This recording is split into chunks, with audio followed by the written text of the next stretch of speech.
Добрый день, Таро. Расклад для козерогов на февраль 2024 года.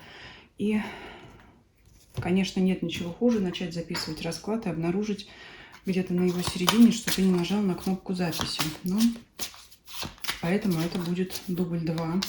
Редко у меня такое случается, практически никогда, но сейчас время святок, когда я записываю этот расклад, и видно, так тому должно было быть. Видно, та информация, которая мне пошла, не на широкую публику, можно так сказать, да? Давайте посмотрим теперь, что у нас получится.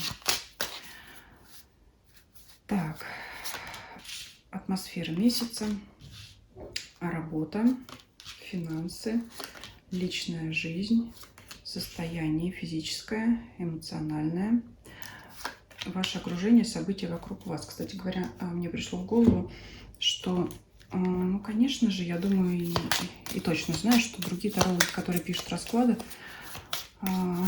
по знакам зодиака, конечно же, легче, чем рассказывать в никуда, наверное, воображать какого-то конкретного человека. Вот, возможно, у меня такое случилось, когда я записывала первое видео на козерогов, да, возможно, слишком погрузилась в конкретного знакомого мне человека. Мне сказали нет. Это не общий расклад, это расклад для конкретного человека. Поэтому так, совет от Ленорман. Итак, смотрим атмосферу месяца. Так, карта отшельника. Ну, что могу сказать? Вряд ли вы будете отличаться общительностью в этом месяце. Скорее всего, будете погружены в себя, в свои собственные дела. Почему так произойдет, наверное, нам подскажут карты уже здесь по сферам жизни, по дальнейшим позициям.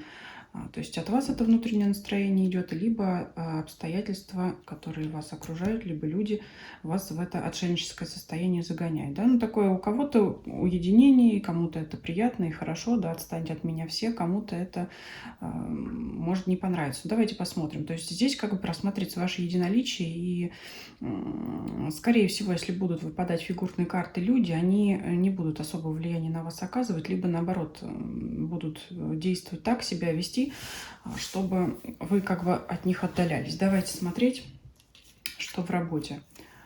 Карта влюбленный, карта выбора. Ну что, собственно говоря, вам предстоит выбор на вашем рабочем месте, в вашей карьере, в вашем бизнесе, в вашем деле. Также это карта союза, да, все-таки влюбленные.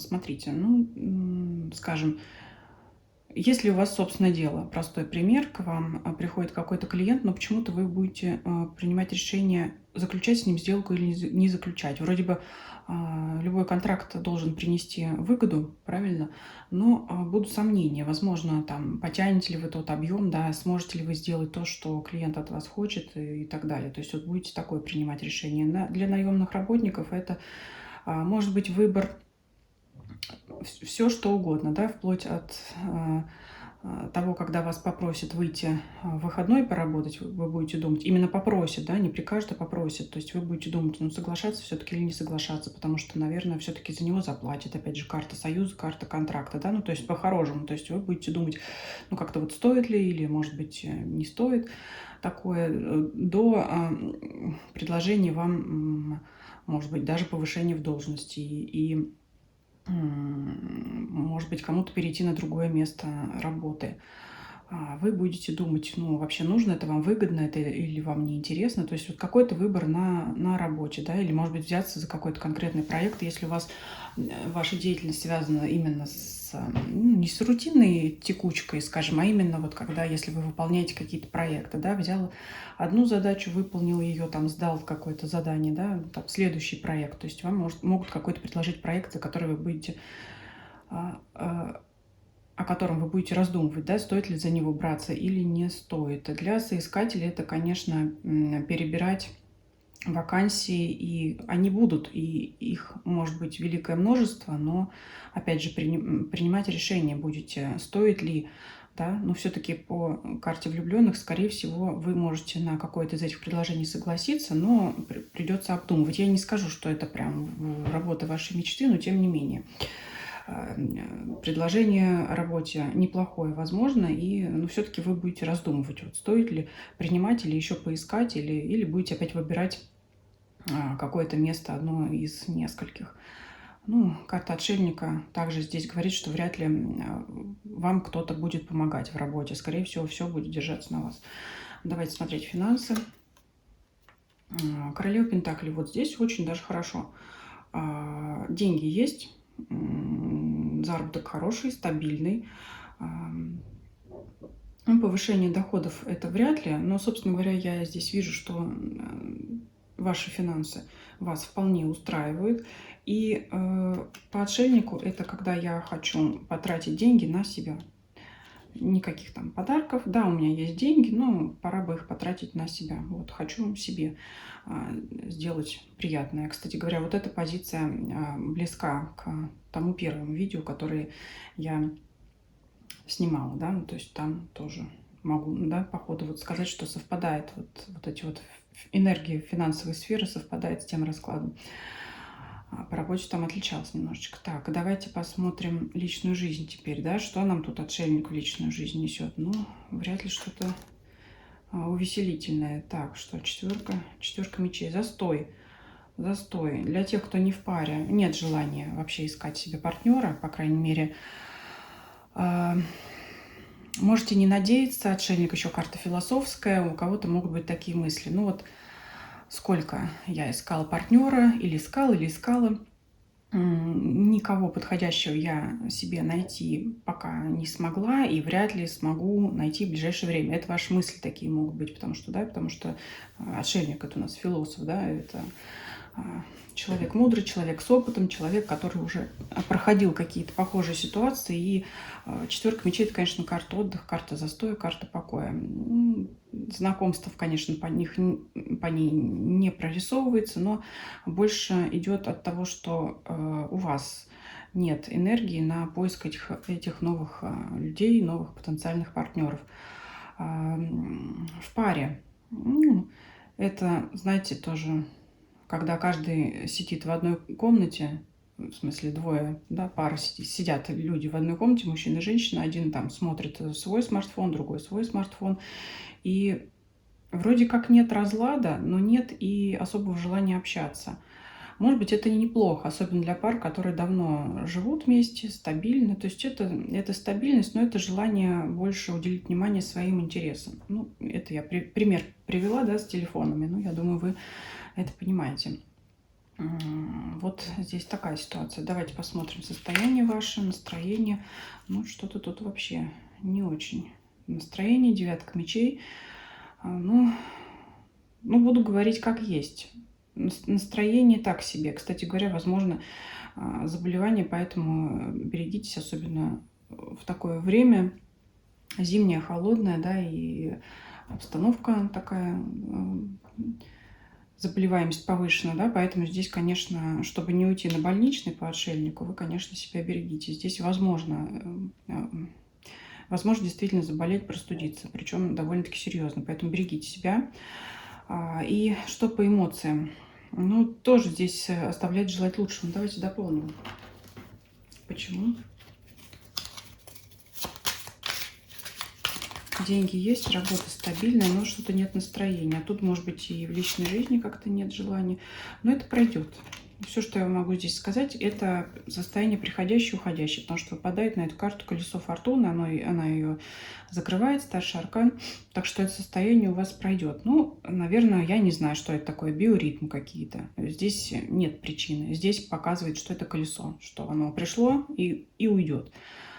Ну, может быть, действительно связано с физическим вашим состоянием. Ну, не дай бог, конечно, но карты вас предупреждают, и я вам это передаю. Поэтому сразу, конечно, говорю, что я расстраивать никого не хочу. Давайте смотреть обстоятельства вокруг вас или люди. Так. Какая-то рядом с вами есть тайна. Девятка пентаклей. Связана кстати, с финансами, с какими-то удовольствиями, с приятными тратами. Это интересно. Восьмерку. Знаете, здесь...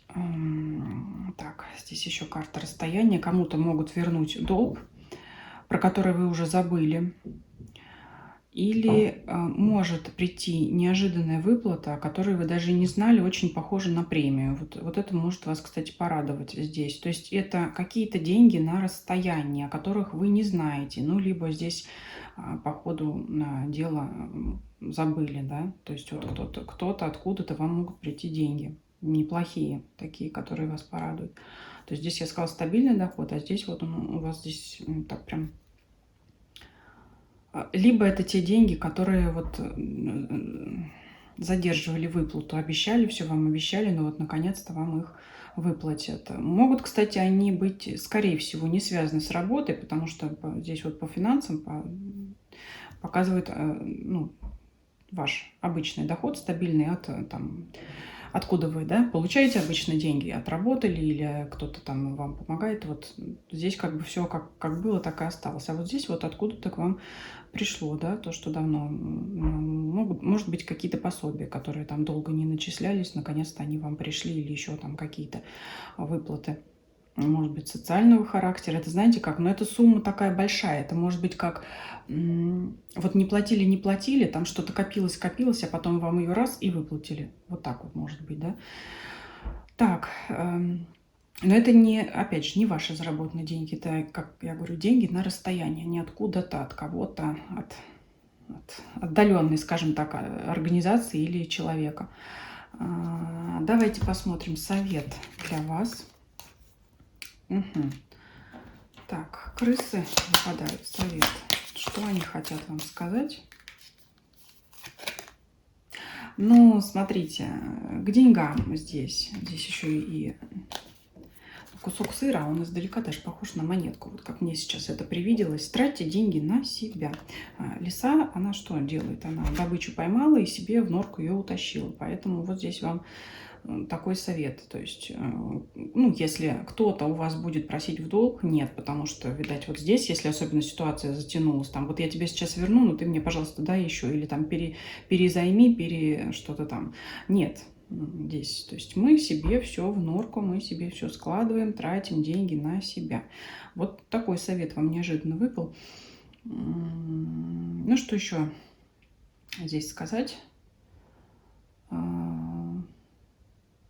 Давайте все-таки я еще по отшельнику хочу дополнить. Я как-то вот особо не раскрыла, почему, откуда это идет, да? Ну, смотрите, людей здесь...